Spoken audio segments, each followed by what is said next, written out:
As pessoas que já despertam contrariadas, irritadas, trazem patologias, doenças internas que necessitam ser tratadas. Nos países como o nosso, quando se fala a palavra câncer, já acha que a pessoa já morreu. Não, não é exatamente assim. Hoje o câncer, felizmente, é muito diagnosticado, porque a ciência desenvolveu de tal forma que penetra nessas causas ocultas, que antes a cultura não abria campo para a pesquisa. Senhoras e senhores, queridas irmãs, queridos irmãos espiritistas, caras amigas e caros amigos que nos acompanham através da Web TV Mansão do Caminho, nossos votos de muita paz.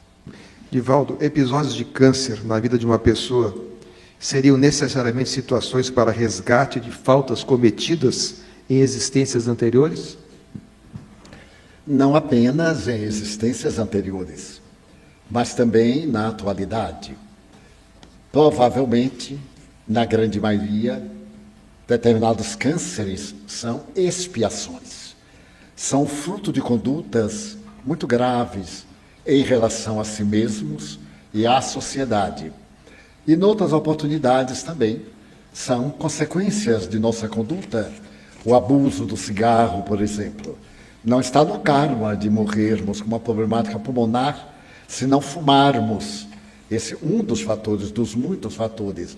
O excesso do álcool para o aparelho digestivo, para o fígado, as emoções que nós podemos perfeitamente educar e corrigir. As pessoas que já despertam contrariadas, irritadas, trazem patologias, doenças internas que necessitam ser tratadas. Nos países como o nosso, quando se fala a palavra câncer, já acha que a pessoa já morreu. Não, não é exatamente assim. Hoje o câncer, felizmente, é muito diagnosticado, porque a ciência desenvolveu de tal forma que penetra nessas causas ocultas, que antes a cultura não abria campo para a pesquisa. Mas, invariavelmente, nos casos mais graves e tenebrosos, vem do passado nosso, de determinada conduta em relação principalmente ao nosso próximo. É como se, diz, por exemplo, a medicina, nós temos o corpo carnal, temos a energia, a consciência, mas entre ambos há um corpo aparente. Na Universidade dos Estados Unidos, muito famosa, então, estudiosos da mente perceberam que os neurônios, quando nós temos uma vida equilibrada, mentalmente segura, produzem substâncias favoráveis à saúde, dopamina, serotonina, oxitocina. Mas quando nós procedemos com certos rigores ou desequilíbrios, o mesmo neurônio produz substâncias ácidas, destrutivas, porque essa ação sobre o neurônio é o espírito, é a psique, é o ser que é imortal, transfere de uma vida para outra. Então, se, por exemplo, eu sou um suicida, eu tenho uma irmã que foi suicida, e ingeri uma substância que me arrebatou a vida, eu tenho uma grande tendência de reencarnar-me com um câncer do aparelho digestivo, na língua, na boca ou no pulmão, para aquela asfixia que o fenômeno produziu em nosso organismo, nos matou. Então, é uma doença que tem uma causa ancestral em vida anterior, mas também muitas causas na atualidade. Aliás, eu fico constrangido diante da nossa doutora especialista em oncologia. Eu peço desculpa, é o leigo falando na linguagem espírita. Para nós espíritas, seja ele de ontem ou de hoje, é uma realidade que devemos enfrentar com muita naturalidade. Um dos maiores cancerologistas norte-americanos, o doutor... Aliás, tivemos a oportunidade de fazer um seminário juntos, e ele com Connecticut, de uma universidade muito famosa, ele diz o seguinte: a palavra já produz a piora do paciente. Então, quando é um paciente menos esclarecido, sim, nós usamos uma palavra técnica, que é o mesmo câncer. Ele diz, não, é tal coisa maligna, etc. O doente até fica contente que é maligna. Nada melhor do que a ignorância nesse momento. Mas quando a pessoa é lúcida, e dizemos é isso, e ele percebe, já acha que morreu. De forma nenhuma. As possibilidades também hoje de cura são imensas, desde que tratado a tempo. Desde que nós estejamos no currículo existencial de reabilitação. Eu tenho 2 filhos adotivos. Curiosamente, há menos de um mês, um morreu com câncer de pâncreas. Quando ele se deu conta, já estava com metástase. Nunca sentiu nada, a não ser uma estranha melancolia ancestral. Ele tinha um pouquinho de depressão, desde muito jovem. Eu atribuí essa depressão à sua origem, à ausência de pais, a ter vivido jogado no mundo. Trouxemos para casa e nunca permitimos que fosse um orfanato. Não, era um lar de crianças. Crianças que, por esta ou aquela razão, não tinham pais. Muito bem. Mas ele foi até o fim. Com 2 semanas, 3, após o diagnóstico, ele morreu de uma forma dolorosa. Pois sim, menos de um mês depois, um segundo filho, de uma cidade totalmente diversa, de origem diversa, quando nós adotamos, apareceu com mal-estar, muita exposição, fez os primeiros exames, câncer do esôfago. As mesmas características e a impossibilidade total do refazimento, porque já está com metástase, está para morrer nestes dias. Então eu estava meditando nessa aparente coincidência, ou nessa contaminação psíquica, eles de origem diferente, vivendo na mesma casa, contraírem uma enfermidade mais ou menos ao mesmo tempo, e não terem uma possibilidade, uma esperança, porque não tem, face a esta contingência de ser um órgão muito delicado, o esôfago, o aparelho digestivo, e até o fígado já está com metástase. Daí, o melhor remédio é a mente. Eu, diz esse querido instrutor da cancerologia, eu não sou canceroso, eu tenho câncer. Quem tem hoje pode não ter amanhã. E faz uma receita muito boa numa das suas obras, que é Medicina, Amor e Milagres. Medicina, Amor e Milagres. Faça a sua autocura através da mente. Faça a terapia matando as células contaminadas através de uma terapia interior muito eficiente. Eu tive suspeita de câncer de próstata e o meu médico, um homem extraordinário, que me deu o prolongamento da vida, me sugeriu uma cirurgia em 2007. Então eu a fiz. E ele disse, você vai morrer de qualquer outra coisa, mas não deste câncer original. E de fato, aqui estou ótimo, jovem, esperando uma outra doença. Mas nós teremos que trabalhar muito a nossa mente para não deixar que nossos medos, nossa ignorância, as superstições tomem conta de nós. Somos filhos de Deus. Vai morrer? Vai, todo mundo. É desagradável dizer que todo mundo aqui vai morrer, mas o que eu vou fazer? Já imaginou? Nós chegávamos a 3.000 anos sem um dente, sem um fio de cabelo, aquela coisa. Então a morte é uma benção. Daí, seja qual for a causa, encaremos de uma maneira positiva com a filosofia. Eu vou viver. Não é uma ilusão, porque, como eu disse da minha família, minha mãe me apareceu com 8 dias depois de morta. Meu pai me apareceu com 1 semana, me produzindo um grande choque, porque eu estava proferindo uma conferência em um lugar pequenino, Santa Cruz do Sul. E então ele me apareceu, eu tive um choque, porque eu estava proferindo a conferência a 3 metros. Ele virou para mim e disse assim, meu filho! Ai, mas eu tomei um susto. É verdade o que você me falou. Eu disse, fazendo a palestra, perguntei ele mentalmente, e o que é que eu lhe falei? Que a vida continuava. Ai, me deu vontade de sair correndo e gritando. Porque a vida continuava para meu velhote, que morreu com dúvida. Era terrível, parecia um cientista decadente. Ele me pediu uma prova, eu explicava, ele ficava contente. Daí a meia hora ele dizia, e se não for assim? Eu digo, se não for assim, não tem jeito. Então é melhor que seja assim, para confortar. Nesse momento eu queria fazer a apresentação da doutora Clarissa Matias. É uma honra para nós tê-la aqui. E eu pediria que ela própria fizesse então a sua apresentação, por favor. Boa noite a todos. Meu nome é Clarissa Matias, eu sou médica oncologista, trabalho no grupo Oncoclínicas e no Hospital Santa Isabel.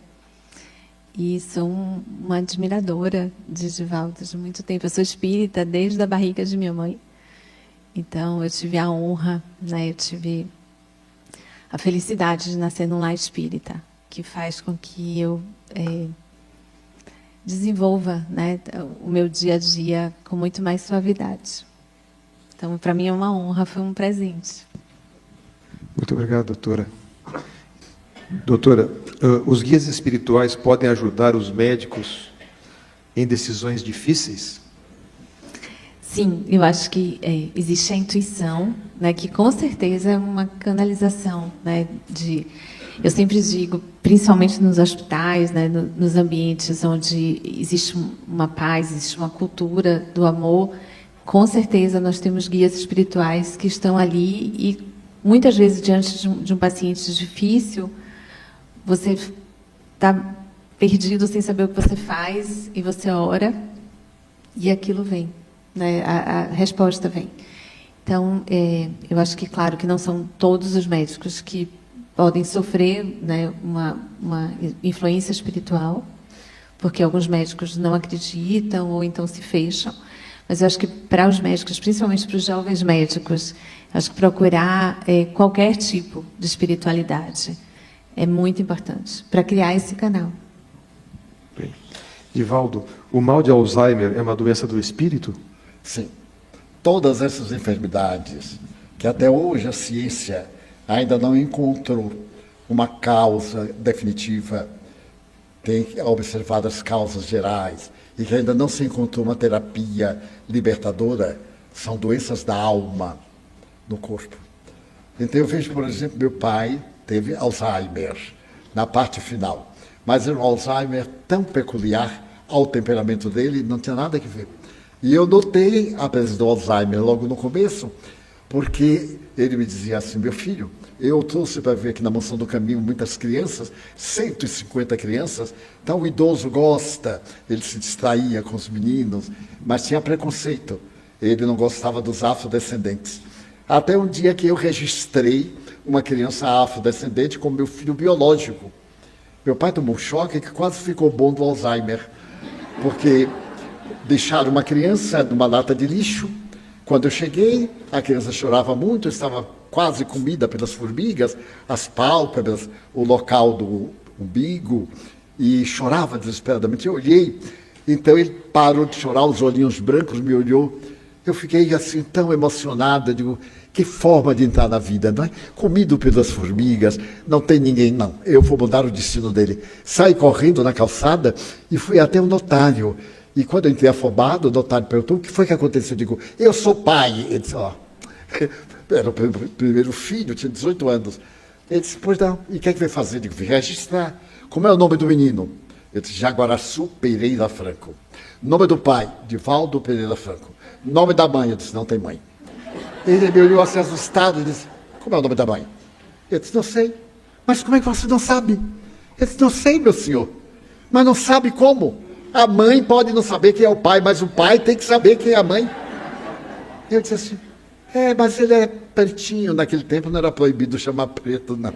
Eu acho tanta graça na linguagem das pessoas. Naquele tempo eu disse: ele era preto, ele é preto. Como é o nome da empregada? Eu digo: nada disso. Mas eu não podia contar ao homem. Eu estava desafiando a lei, só que na minha estupidez eu também não sabia. Quando eu vi entrar um espírito, veio andando e me disse: olha, Divaldo, põe meu nome. Eu disse: você quem é? Alta de Souza. Eu fui poeta lá no Rio Grande do Norte. E então pode colocar meu nome, Alta de Souza. Eu morri em 1901, não há nenhum problema. Eu aí sorri para o homem e disse: olha, o nome da mulher é Alta de Souza. Te lembrou, não é? Te lembrou. E assim, quando eu apresentei a meu pai, eu disse: olha, meu pai, seu neto. Ele disse: de onde tiraram esse carvão? Eu disse: da vida. Ele disse: você registrou como filho? Eu disse: com o nosso nome. Devia ter pedido licença, porque o nome é meu. Eu digo: não, senhor, eu botei o meu. E ele era muito generoso. Ele disse: mas, meu Deus, nunca pensei de na hora da morte ter um filho carvão, um neto, uma coisa. E morreu muito feliz, porque mais tarde deixaram também uma menina. E eu agarrei a menina, já estava viciado, corri ao notário e disse: eu venho aqui registrar uma filha. Ele: mas como? Há poucos dias você esteve aqui. Aí que eu me lembrei que não dava muito tempo. Ele disse, mas quanto tempo tem? Ele disse, tem 7 meses. Depois exatamente o tempo, é prematura. Nome da mãe, eu disse a mesma. Eu sou espírita, sou fiel à mesma. Daí, o Alzheimer e tantas outras doenças são da alma. Oremos, procuremos dar alegria à vida e vivamos bem hoje. Doutora, qual é a importância da oração para o equilíbrio emocional dos pacientes? Essa é uma pergunta muito interessante, porque existem muitos estudos científicos, né, que mostram que não só a oração, mas a meditação, ela leva a um equilíbrio emocional, como o Divaldo também falou, né, de todas as endorfinas que nós temos, que são substâncias que são produzidas pelo corpo. Então, até foram feitos estudos fazendo ressonância magnética de pessoas que oram e pessoas que não oram. Existe um aumento da capacidade de áreas extremamente importantes do cérebro.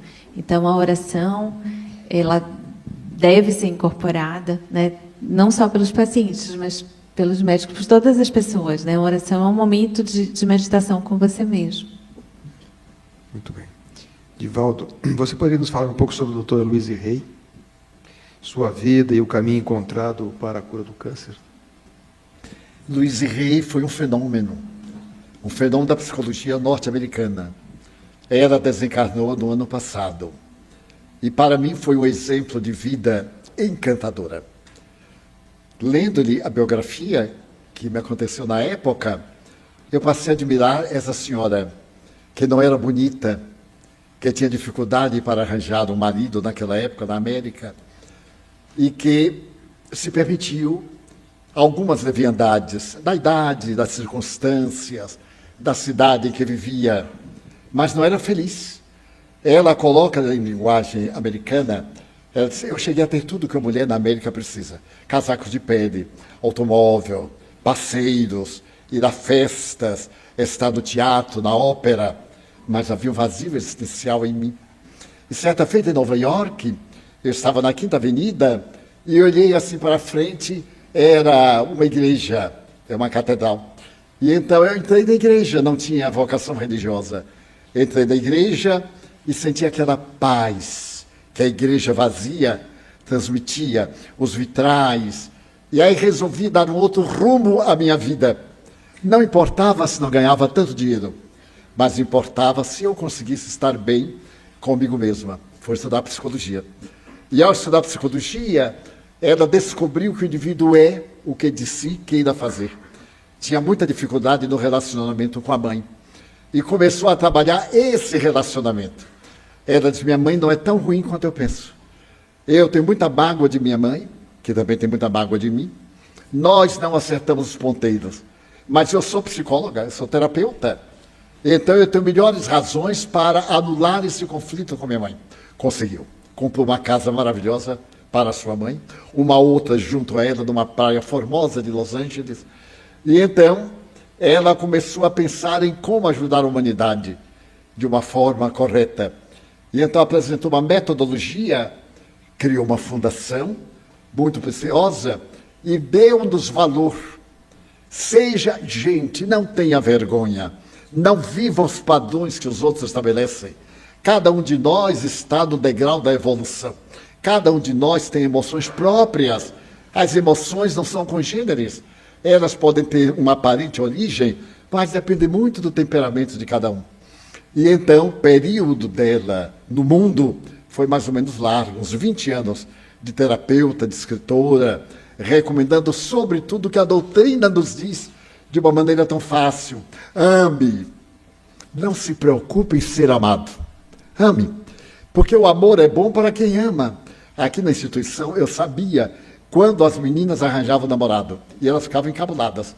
Mas tio, foi algum espírito que falou? Eu digo, não, foi você que me falou. Mas como eu não lhe disse nada disso, seus olhos estavam brilhantes. É a velha adrenalina, né? Quando a gente está namorando, meu Deus, eu também sou gente, né? Eu me lembro da minha primeira namorada, que eu pintei o cabelo umas 40 vezes, chegava ao espelho para ver. Não deu certo. Não sei se foi para o bem, se foi para o mal. Então, ela foi uma grande colaboradora e os métodos que ela explicou são todos muito simples, de autovalorização, de respeito à vida e, para a surpresa geral, ninguém morre. No conceito dela, a vida, esse sopro, como chamava Carl Gustav Jung, esse ar de consciência estava presente. E Jung, o pai da psicologia analítica, chega a dizer de uma forma maravilhosa: a consciência sai, toma outro corpo e vive. Nunca vi uma definição de reencarnação tão boa, tão fácil e tão bem acomodada no meio científico em que ele vivia. Doutora, a medicina era muito ligada à espiritualidade. Depois houve um distanciamento. Mas no momento atual está ocorrendo uma reaproximação com a publicação de importantes consensos, como os da Sociedade de Cardiologia e de Oncologia. A senhora teria uma visão a respeito desse assunto? Então, isso é muito fascinante, porque realmente assim, a religião e a religiosidade e a medicina andaram muito juntas, né, durante muitos anos. E aí depois o médico achava que não, que era até piegas você olhar para a espiritualidade. E há alguns anos isso vem sendo resgatado de uma forma muito forte. Hoje nós temos a Associação de Médicos Espíritas, vários médicos que realmente dizem, né, que são espíritas e que são de outras religiões e que fazem um trabalho maravilhoso. E alguns anos atrás a Sociedade Brasileira de Cardiologia lançou um consenso sobre espiritualidade e, na minha gestão, como presidente da SBOC, nós tivemos a graça também de construir um consenso e que mostra principalmente a importância, né, de você, como médico e como paciente, você ter um alicerce dentro da religiosidade, né, dentro da espiritualidade. Não importa a sua religião, realmente, mas importa você ter um norte, uma crença. Divaldo, o consumo de medicamentos antidepressivos, ansiolíticos e antipsicóticos interfere nas faculdades mediúnicas? Sem a menor dúvida. Quando os médiums atravessam fases com problemáticas patológicas, principalmente com depressão, esquizofrenia, e recorrem à terapêutica da atualidade, que normalmente são produtos faixas negras, ele deve sustar as atividades mediúnicas. Porque o fenômeno mediúnico é um fenômeno orgânico. Não é maravilhoso, transcendental, é orgânico. Da mesma forma que nós captamos uma ideia através dessas células especializadas do cérebro, nós captamos as vibrações dos espíritos através da glândula pineal, de outras glândulas endócrinas. Então, o nosso aparelho fica acionado. E se ele está sobre cargas de narcóticos ou de quaisquer produtos que sejam calmantes, isso interfere profundamente. Perturbam, os neurônios passam a produzir substâncias muito variadas e, consequentemente, aturdem e o paciente fica com a mente em desequilíbrio. Vale a pena fazer o tratamento médico, primeiramente, e concomitantemente, o tratamento espírita, tomar passes, usar água fluidificada, diálogos, fazer a psicoterapia, conversar com pessoas otimistas, ler páginas agradáveis, suaves, não dramáticas, nem vulgares, para poder renovar os estímulos nervosos junto ao cérebro e ele passar a produzir essas coisas fantásticas que são esses produtos nervosos que dão vida à nossa vida. Então, sempre sugerimos aos médiuns que em tratamento de doenças nervosas, de transtornos emocionais, as reuniões sejam doutrinárias, de formações não mediúnicas, em que o sistema nervoso está em contato com fontes geradoras de energia diferente. Doutora, a nossa última pergunta, então. Qual a importância do respeito médico às crenças ligadas às diferentes religiões? Então, é fundamental que o médico respeite a crença do paciente, porque faz parte da vida daquele paciente. Então, é importante que isso aconteça das duas maneiras, né? Tanto o paciente tem que respeitar a crença do médico, como o médico precisa respeitar para, de novo, incorporar, né, aquela crença ao próprio tratamento, né, como mais uma arma que nós utilizamos. Muito obrigado. O notável psiquiatra norte-americano James Hollis, hoje octogenário, com uma experiência extraordinária, escreveu um livro, entre outros, muito singular. A esse livro, a que me reporto, ele aborda a problemática da mente humana. E o título do livro é algo chocante: Nos Pantanais da Mente. E entre as várias histórias reais de consultório, ele faz uma anotação a respeito da ubiquidade da culpa e narra uma história singular. Com licença do autor já citado, em minhas emoções, iremos fazer uma releitura da página que a mim muito me impressionou recentemente. Certo dia, já octogenário, o Dr. Hollis recebeu um telefonema muito especial. Invariavelmente, ele não atendia telefonemas dessa espécie à sua casa, nos horários reservados à família. Mas algo muito especial fez que ele atendesse a chamada. E foi tomada de surpresa, porque se tratava de uma senhora. Ela dizia ter mais ou menos 70 anos, falava o inglês da América do Norte muito bem, com um sotaque algo especial da Europa Central. E dizia o seguinte: desejo manter com o senhor uma entrevista sui generis, por 2 horas. Eu sei que a sua agenda é superlotada e normalmente com vários meses de antecedência. Porém, eu espero que o senhor me possa atender com alguma urgência.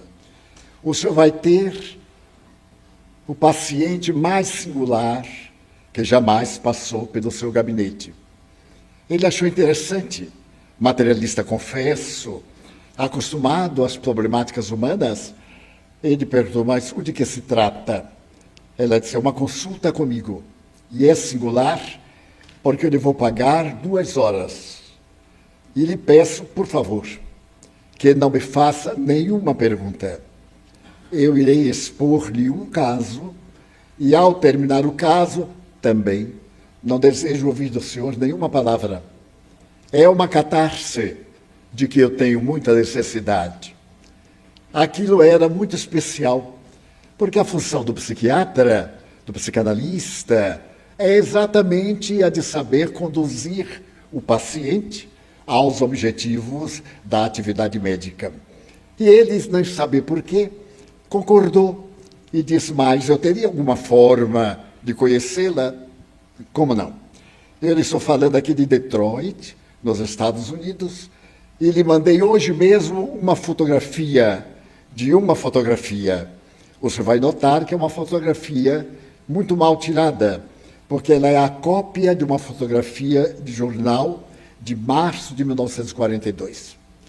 Ele não saberia explicar a emoção de que se sentiu possuído. E depois de acertar os detalhes, ele marcou para 5 dias após aquele momento. Foi deitar-se, como de hábito, mas a voz daquela paciente continuou retinindo do seu ouvido: eu lhe vou falar por 2 horas. Ao terminar, não desejo que o senhor diga nada. Era algo realmente especial. Por fim, 3 dias após, ele recebeu no envelope, muito bem cuidado, uma fotografia. Era uma fotografia mal feita. Era, naturalmente, o seu original, o antigo colocado em alguma obra da qual foi retirada a nova fotografia. E ele olhou-a detidamente. Na fotografia estava uma jovem de 32 anos, com 2 crianças que conseguiu afastá-las, ou que alguém as afastou. Uma delas continuava segurando a sua saia. Era uma saia de tecido barato, e ela mesma estava vestida de uma forma modesta. A outra criança estava no seu braço. Deveria ter 4 anos. A que estava de pé deveria ter uns 6 anos. Mas a de 4 anos chorava e agarrava-se, como se estivesse prevendo uma coisa muito desagradável. E aquela senhora, que deveria ser a sua mãe, estava assustada, olhando. Era uma fotografia muito especial. Havia sido arrancada de um livro e logo abaixo ela havia copiado o início da frase.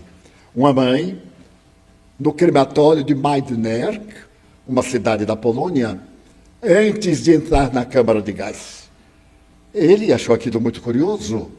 O que tinha a ver essa paciente, que deve ter morrido fazia tantos anos, com o que a outra lhe mandava dizer. Então a ideia de suspeita ficou-lhe como sendo uma martelada na curiosidade do investigador. 2 dias depois, veio a paciente. Era uma senhora de 70 anos, muito bem posta, muito bem vestida, mas havia qualquer coisa de singular na sua face. Havia sido uma jovem muito bonita, guardava os traços de uma pele castigada que cobria os ossos do rosto. Mas no seu olhar havia algo de misterioso, de insondável. E ele então ficou olhando-a quando ela disse: Ilse, eu sou de origem polonesa e tenho 72 anos. Ele quase ficou mudo pela forma como se apresentou a paciente. Apontou-lhe uma cadeira e ela lhe disse: está disposto a me ouvir por 2 horas? Pois não. Eu já paguei na entrada e promete não interferir? Talvez me possa fazer uma ou outra pergunta, mas não pode interferir no meu relato. E não quero nem compaixão, nem misericórdia, nem orientação, porque eu sei exatamente o que eu devo fazer. Era algo surpreendente. Olhou-a e ela disse: foi uma sexta-feira do ano de 1942. Eu sou polonesa e morava muito perto de Varsóvia. Naquela sexta-feira, já estávamos no fim da guerra. Bom, em verdade, estávamos no meio. E Varsóvia, como toda a Polônia, estava submetida à Alemanha. O nazismo tomara conta de nosso país e as perseguições aos judeus eram terríveis. Eu não sou judia, sou polonesa. A minha é uma família muito nobre. Basta dizer que várias cidades prestaram homenagem a meu pai, que foi médico, um médico humanitário. Muito bom. E mesmo na cidade em que eu morava, algumas ruas tinham-lhe o nome e de pessoas da nossa família. Mas não sei por que naquela sexta-feira eu resolvi ir ao centro da cidade. Visitar Varsóvia, ir ao mercado, fazer uma compra.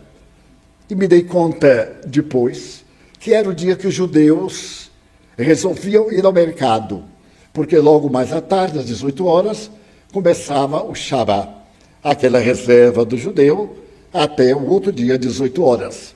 E realmente a praça estava tumultuada. Eu me encontrava fazendo ligeira compra, sem muita importância, quando me dei conta de que a saída da rua, da praça, estava bloqueada por um tanque nazista. Aquilo não era habitual. Eu olhei para distante e percebi também que estava impedida a saída. Nesse momento, saltaram os nazistas e começaram a prender indistintamente. As pessoas gritavam: eu não sou judia, eu sou cristã. E para provar, rezavam o Pai Nosso. Mas os guardas sabiam que aquilo era uma forma de escapismo. Batiam-lhes, usavam cacetete, soco. Havia na mão de muitos deles aquele grampo inglês que faz os dedos ficarem cobertos de ferro.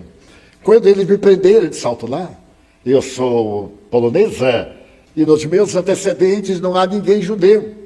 Basta dizer que essa praça é uma homenagem a meu pai, que foi um médico humanitário. E o soldado falou sorrindo e cínico depois de me dar uma bordoada: todo mundo aqui é cristão, não tem nenhum judeu. E a praça está cheia de quê? De quem? E me pegou a pulso e eu temi pelos resultados, porque estava perto um camburão negro e ele me jogou como a muitos ali dentro. E fomos transferidos imediatamente para a rodoviária, na qual estão os grandes trens de comunicação com toda a Europa. E quando eu menos esperava, fui jogada no vagão, que estava superlotado. Crianças, idosos, doentes, miseráveis. E eu dizia, mas eu sou polonesa. Os meus documentos... Ninguém dava importância. O odor daquele vagão era insuportável. E começou uma viagem na direção do desconhecido. O dia se passou de maneira cruel, lento, doloroso, e o trem arrombava as estradas de toda a Polônia, algumas que me eram familiares.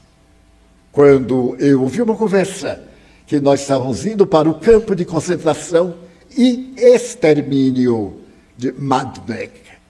Então eu digo, mas não é possível.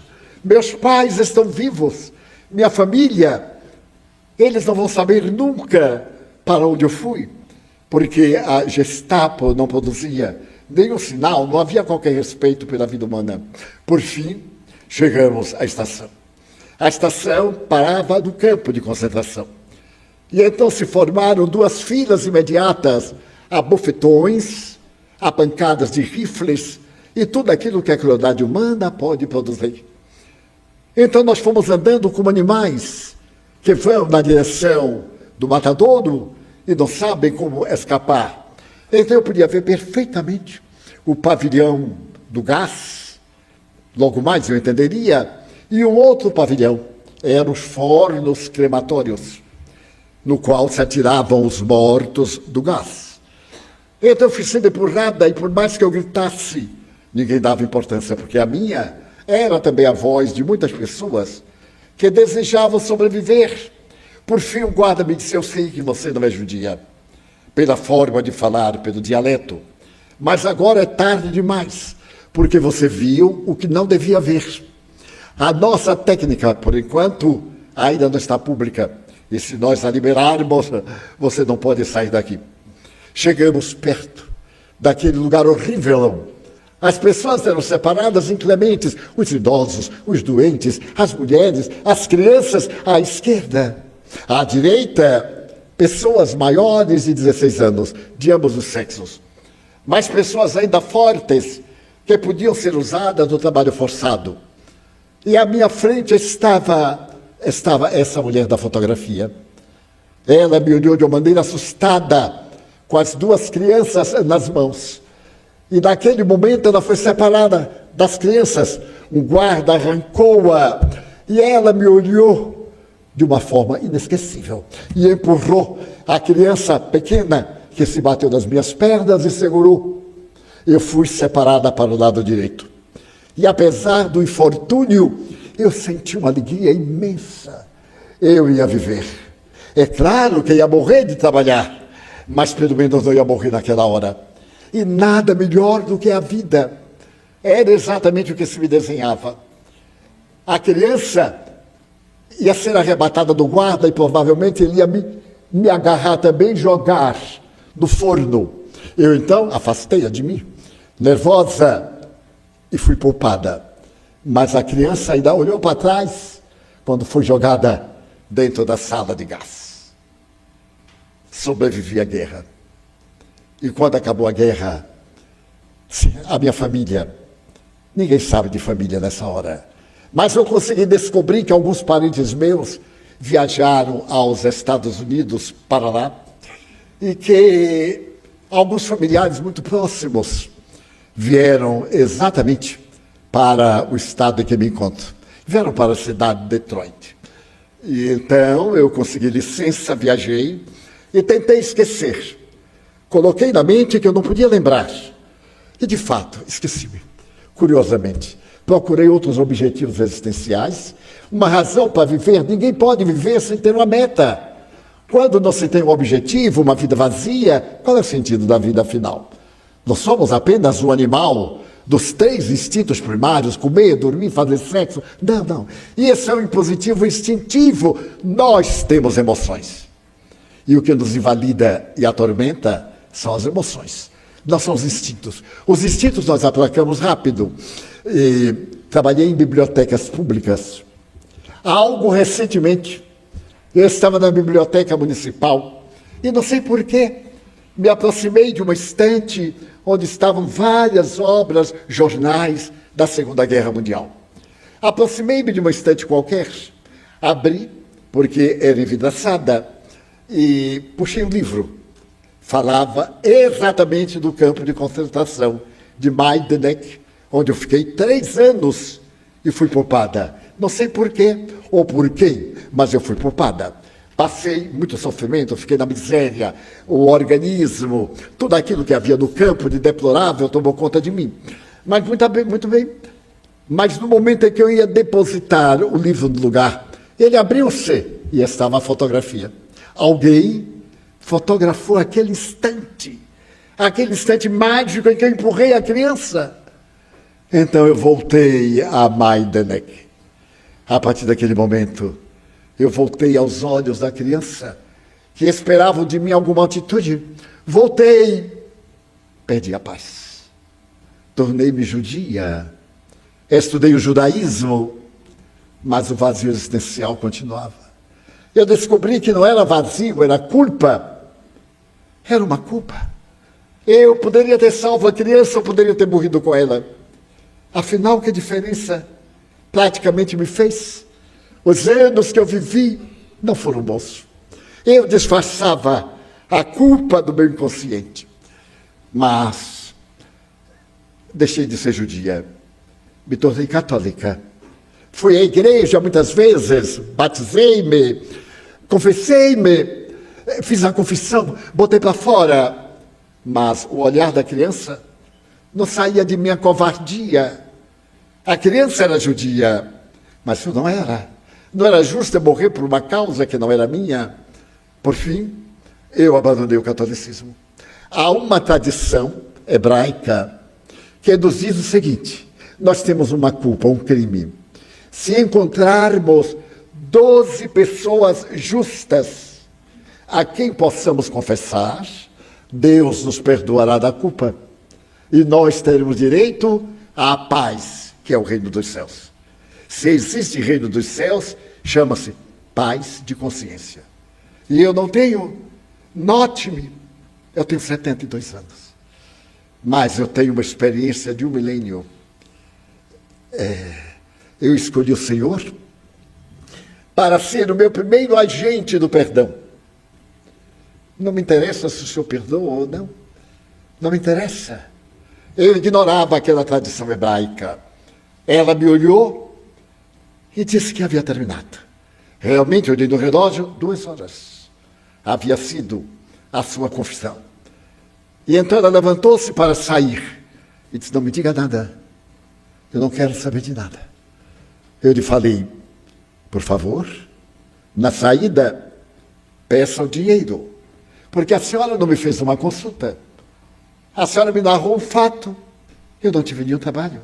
Não é justo cobrar-lhe. Mas eu faço votos de que a senhora encontre os mais 11 para completar o número mágico que perdoa. Ela levantou-se e me olhou. E eu fiquei com o olhar dela na minha consciência. Eu deveria ter reagido. Aí eu passei a ter culpa, porque a minha função psiquiátrica é liberar o paciente do seu trauma.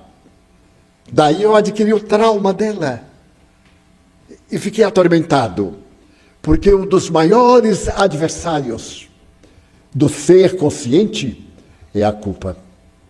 E então, na obra muito boa, o eminente médico psiquiatra faz o estudo da culpa.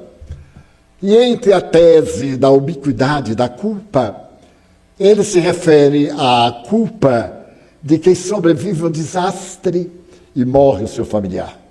Dos sobreviventes dos campos de concentração. Todos, talvez sem exceção, têm culpa de não ter morrido. Eles se acham culpados, porque morreram todos.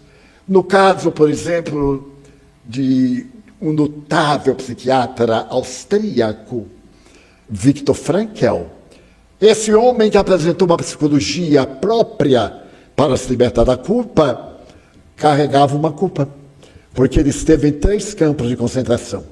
E no último, Auschwitz, ele sobreviveu. E sobreviveu para ajudar o mundo a libertar-se da culpa e desses fatores que nos levam a transgressões.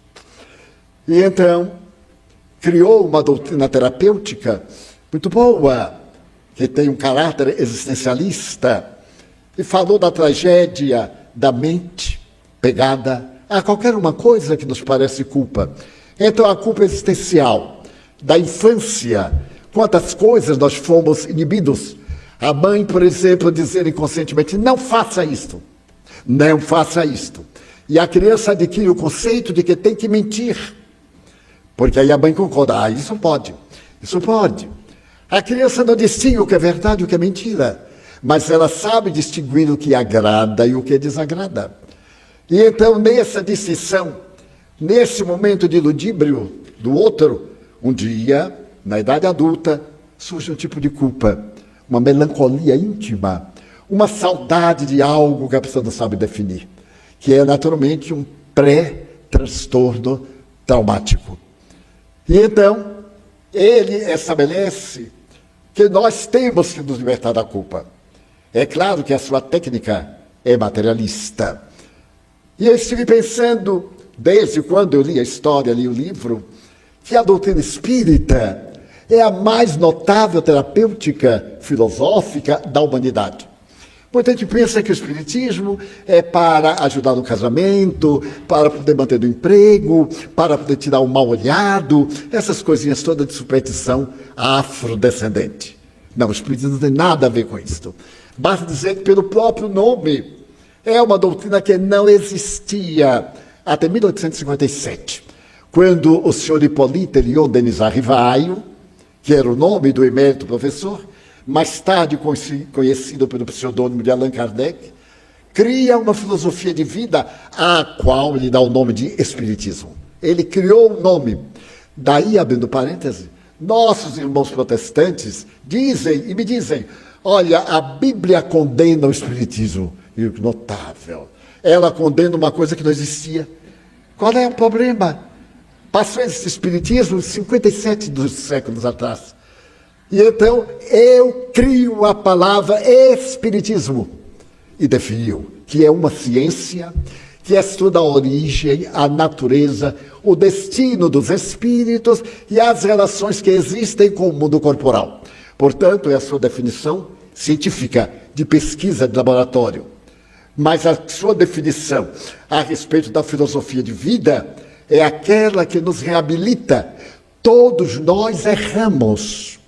O erro é uma metodologia da aprendizagem. Ninguém, sem exceção, no caso, a exceção seria Jesus Cristo, vive sem se ter equivocado. O erro, o equívoco, não é um mal, é uma técnica que nos ensina a fazer corretamente. Eu vou andando, escorrego. Da próxima vez eu presto mais atenção. Bem, na minha idade se escorrega com ou sem atenção. Eu não sei o que será. Os médicos dizem que a gente vai perdendo, vai ficando com os ossos fracos, principalmente as mulheres. Graças a Deus. Esse perigo eu não tenho. E em breve a gente está nessa exigência da organização humana. O Espiritismo nos diz, você é não apenas o que faz, mas o que pensa. Você é a máquina, mas o ator, o agente, é a psique. Chame de consciência, de espírito, alma, que importa. A designação nem sempre define o fato, mas nós somos imperecíveis. A morte não nos destrói. Então, a morte que causa tantos danos, o Espiritismo matou. Certo dia eu proferi uma palestra e disse assim, o Espiritismo matou o maior adversário da vida. E alguém perguntou, qual é? Eu disse, a morte. Porque ninguém morre. Transfere-se de uma faixa vibratória para outra. Naquele tempo que eu pronunciei a frase, eu não sabia o que era física quântica. Também continuo sem saber. Mas, apesar de tudo, sempre a gente tem uma noção e etc. Graças à física quântica, tudo aquilo em que nós acreditamos não é conforme nós acreditamos. É conforme os átomos nos apresentam.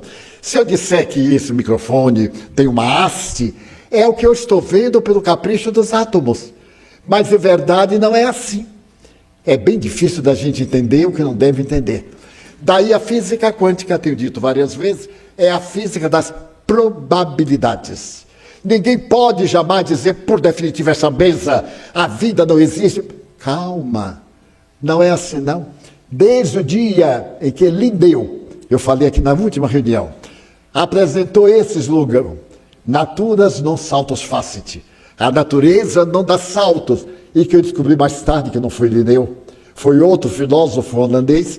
Eu achei a beleza da doutrina espírita, porque o que nós vemos não é realmente conforme nós vemos. Porque aquilo que nós sentimos não é como nós sentimos, é conforme os átomos atuam. Daí, para a nossa existência, há uma filosofia maravilhosa. Por que conservar a culpa? Eu deveria ter feito. Não, não deveria ter feito. Porque você é a emoção daquele momento. E aquele momento, aquelas circunstâncias, contribuíram para você sobreviver. Foi o instinto de sobrevivência da vida que gritou dentro de você. Então você não tem culpa. Você foi guiado por um instinto predominante em nós, que é o da sobrevivência, inclusive dos animais. O animal vem disparado, o cavalo chega no abismo, ele para. Nem sabe que tem um abismo, mas para. O instinto adverte-o. E todos nós, quantos instintos, e nós dizemos assim, eu ia fazer tal coisa, mas de repente, um instinto de conservação da vida. Agora, adornado pela emoção, a lógica, o raciocínio, mas como? A gente não morre? Não. Os átomos, a matéria se decompõe pela falta da energia que lhe constitui o núcleo, ou no átomo, o centro, e as partículas que envolvem esse centro, de um lado como de outro. Mas quando descobrimos que essas 3 partículas do átomo são o universo, e hoje já se constataram 63 partículas dentro do átomo, eu pessoalmente digo assim, toda essa conversa fiada, imagina 63, eu acho que foram 62. Enfim, nós estamos no universo de aparência. Daí o pensador Lao Tse costumava dizer, será que você está morto num corpo que vibra? Ou você está vivo num corpo que está morto? A gente tem dificuldade. Quando temos um pesadelo que acordamos, a primeira coisa é apalpar. Ai, meu Deus, que pesadelo. Quase morri no pesadelo. E que beleza a gente se salva. Eu tenho um amigo que tem um sonho repetitivo. É um problema neurótico. E ele diz, Divaldo, sempre um touro negro. Em psicanálise, o touro, Deus te perdoe. É uma coisa terrível. Eu não defini para ainda, eu digo assim, um touro, que coincidência. E então, na hora que ele vai me pegar, eu acordo segurando os chifres do infame. Eu digo, meu filho, e você sabe o que significa? Ele disse, não, graças a Deus, até hoje o touro não matou. Então, mate o touro. Faça uma viagem regressiva. Fique no sono e no sonho até o momento de segurar o touro. Quando segurar o touro, diga no seu inconsciente, isto é imaginação, é um recalque, é um problema sexual, é um transtorno, é o medo da sexualidade. E aí acabou-se o touro. O valentão desaparece, parecendo uma vaca e não mais um touro. Então procure ver.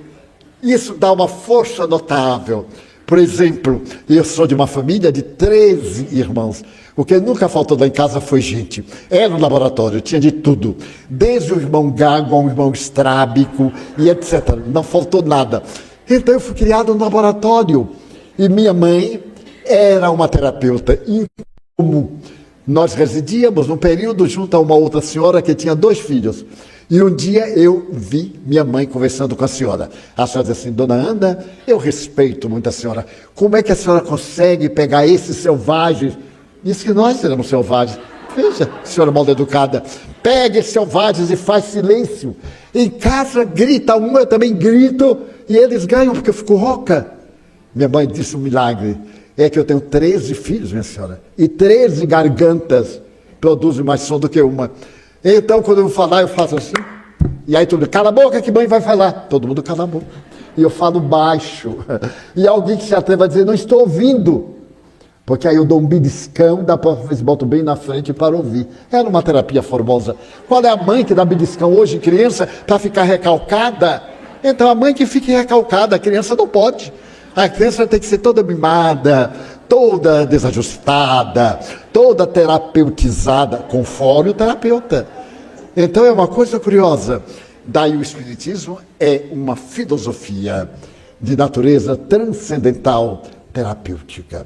Eu estou com 95 anos, eu só digo porque todo mundo já sabe. Porque muita gente diz assim, não parece. Eu olho no espelho também, eu acho que não parece.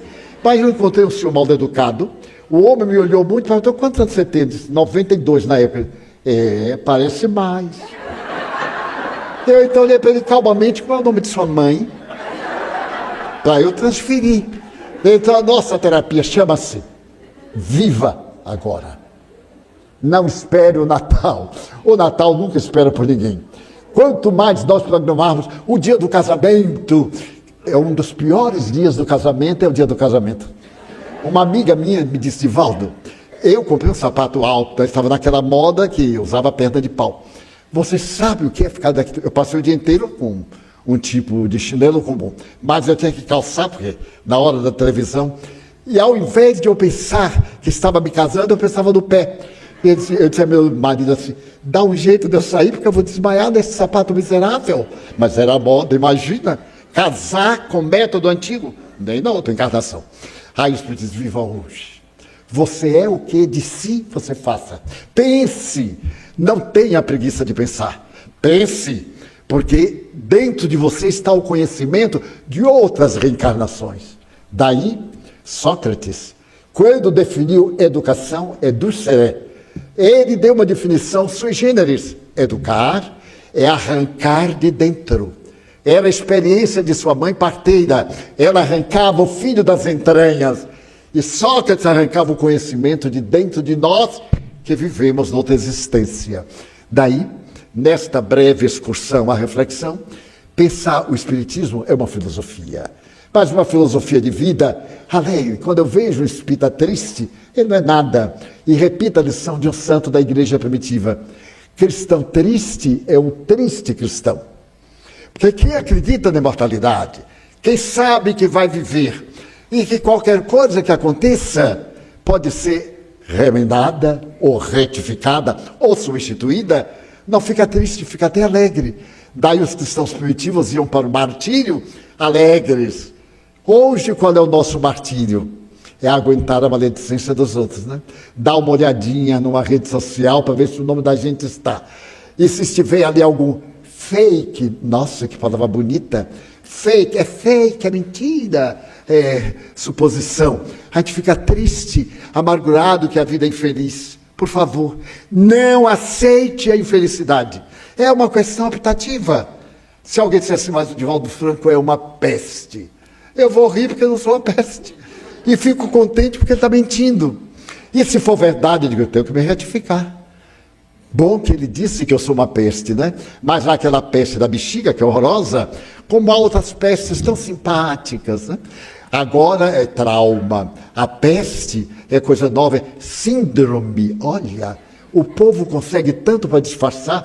Estamos agora com a síndrome da bexiga do macaco. Por que do macaco, meu Deus? Tanta gente para ter bexiga foi arranjar do macaco. Pois eu de vez em quando dou uma olhadinha na mão para ver se já tem bolha. Então, um amigo me diz, Divaldo, pelo amor de Deus, use máscara. Eu digo, olha, um vírus da pandemia vai olhar e dizer, tem tanta gente jovem precisando de mim, por que eu vou atacar o pobre do Divaldo? Deixa, e Deus esqueceu de mim, que continue esquecido, pelo tempo que ele aprovei. Então eu quero deixar uma mensagem, leiam o Espiritismo. É uma filosofia, não exige nada, não proíbe nada.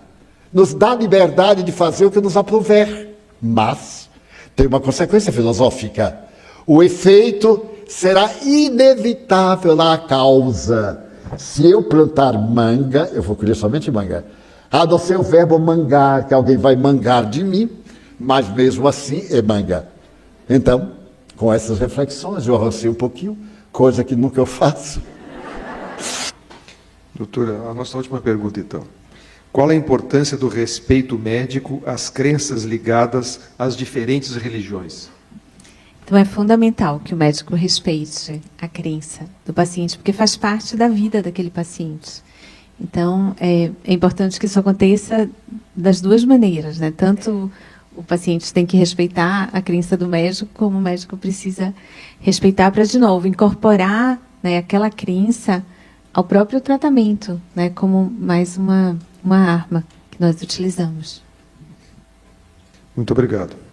Então, nós agradecemos a sua presença aqui e eu solicito que a senhora possa fazer a despedida do público presente e também do grande público que tivemos hoje no YouTube, né? E no Instagram também.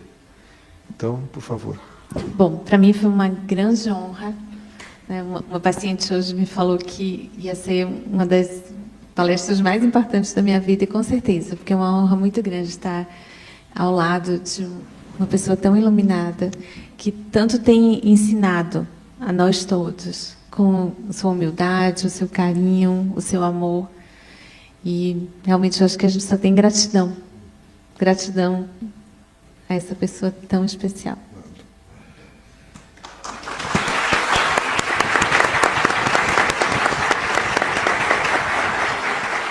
Então, eu agradeço a presença de todos, ao nosso público que nos acompanhou pelas vias virtuais, YouTube, Instagram, Facebook. E agradeço a nossa tradutora de Libras, a Isiane, que está aqui conosco, né?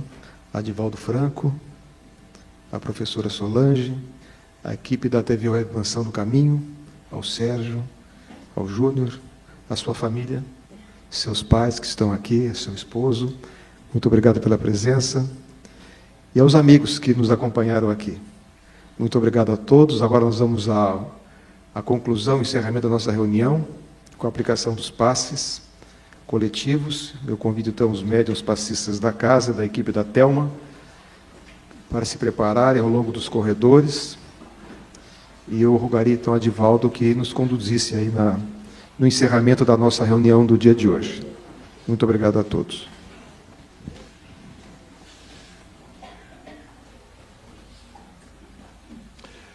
Eu peço licença, Mário Sérgio, para dizer que este momento com a doutora Clarice é um momento histórico, porque é a primeira vez que há um encontro dessa natureza.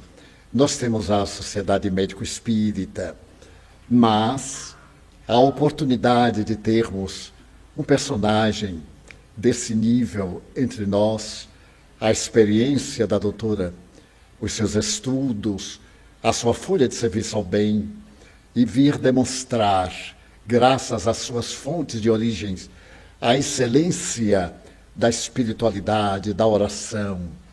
Essas práticas que o Espiritismo recomenda, ela dizer-nos de público que são muito positivas, é muito agradável. Agradecemos profundamente o seu espírito de desprendimento, porque no auge da sua carreira, apoiar ideias também científicas em torno de tornar a vida muito melhor. Muito obrigado, doutora.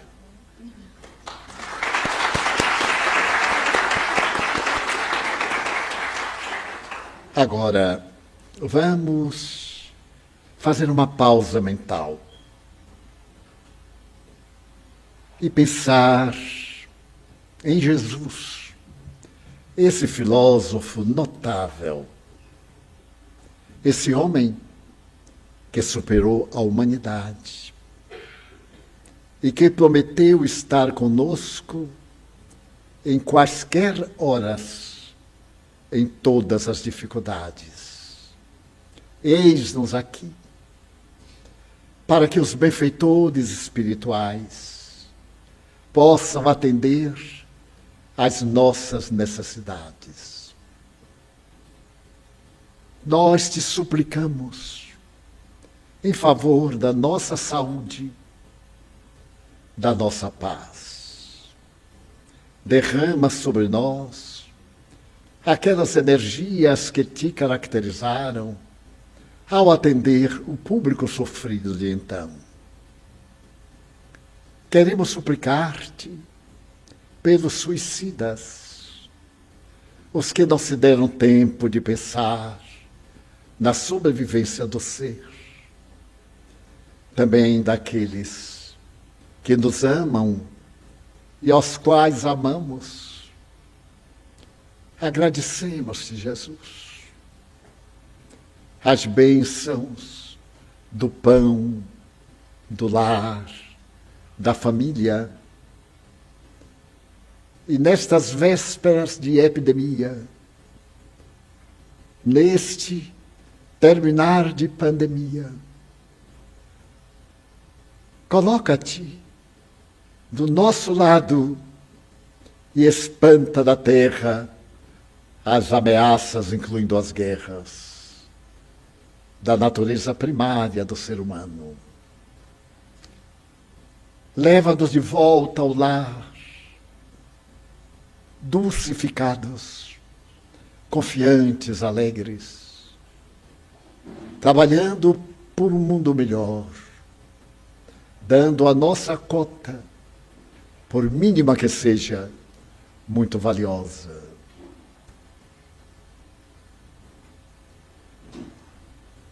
E ao te pedir pela paz na terra, pela nossa paz familiar,